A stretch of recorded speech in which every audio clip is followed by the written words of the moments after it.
નવરાત્રી પૂર્ણ થતાં જ હવે દિવાળીના તહેવારને આડે ગણતરીના દિવસો જ બાકી રહ્યા છે. શોપિંગ, ટ્રાવેલ પ્લાન અને ઓનલાઈન બુકિંગની સિઝન શરૂ થઈ ગઈ છે. પરંતુ આ આનંદના માહોલ વચ્ચે સાયબર ગઠિયાઓ પણ સક્રિય બની ગયા છે.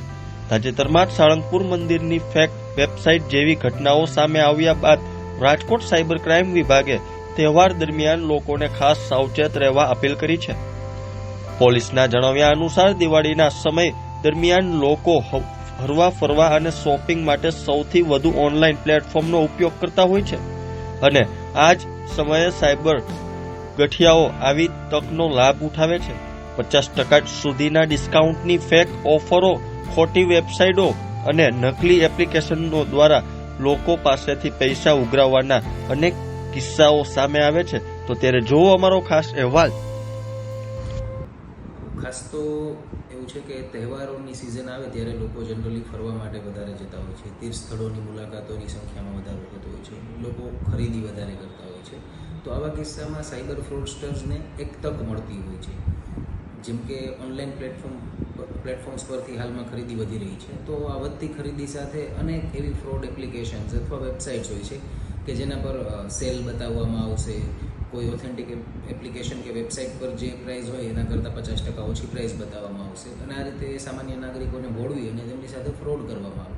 તો આવા કિસ્સામાં નાગરિકોએ એ વસ્તુઓનું ધ્યાન રાખવું જોઈએ કે જ્યારે આપણે કોઈ પણ ખરીદી માટેની વેબસાઇટ અથવા એપ્લિકેશન જોઈ રહ્યા છીએ તો એ ઓથેન્ટિક સોર્સથી આવે છે, એ એપ્લિકેશન કે એ વેબસાઇટ છે એ ઓથેન્ટિક છે, તેના ગૂગલ પરના રિવ્યૂઝ શું છે, તમારા ફોનમાં જે mKavach 2.0 કે જે ગવર્મેન્ટ દ્વારા ડેવલપ્ડ એપ્લિકેશન છે તેનો ઉપયોગ કરી અને ચેક કરી શકાય કે આ ઓથેન્ટિક છે કે આમાં કોઈ થ્રેટ છે, એ ટાઈપનું એનાલિસિસ.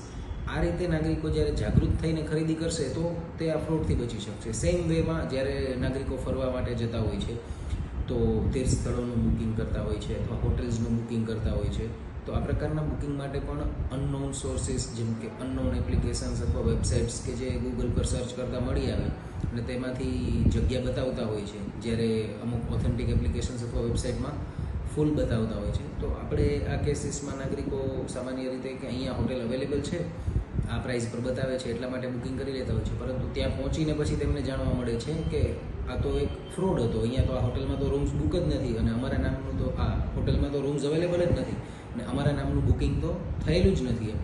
તો ત્યારે ખબર પડે એના કરતાં પહેલું સારું છે કે આપણે શરૂઆતથી જ સાવચેત રહીએ અને કોઈ ઓથેન્ટિક ટ્રાવેલ એજન્સી જે આપણા સ્થાનિક વિસ્તારમાંથી ઓપરેટ કરતી હોય ત્યાં ફિઝિકલ જઈ અને બુકિંગ કરાવીએ અથવા ઓથેન્ટિક એપ્લિકેશન્સ, પ્રાઇવેટ એપ્લિકેશન્સ પણ ઓથેન્ટિક હોય છે ઘણી, જેમ કે મેક માય ટ્રીપ છે અથવા આ ટાઈપની GoIbibo છે, આ ટાઈપની જે એપ્લિકેશન્સ છે ઓથેન્ટિક છે. અથવા સરકારી વેબસાઇટ્સ પણ હોય છે જેમ કે હિમાચલ પ્રદેશ ટુરિઝમ માટે પણ હિમાચલ સરકારની એપ્લિકેશન છે અથવા વેબસાઇટ છે. તો તેનો ઉપયોગ કરીએ તો આપણે આ પ્રકારના ફ્રોડથી બચી શકીએ છીએ.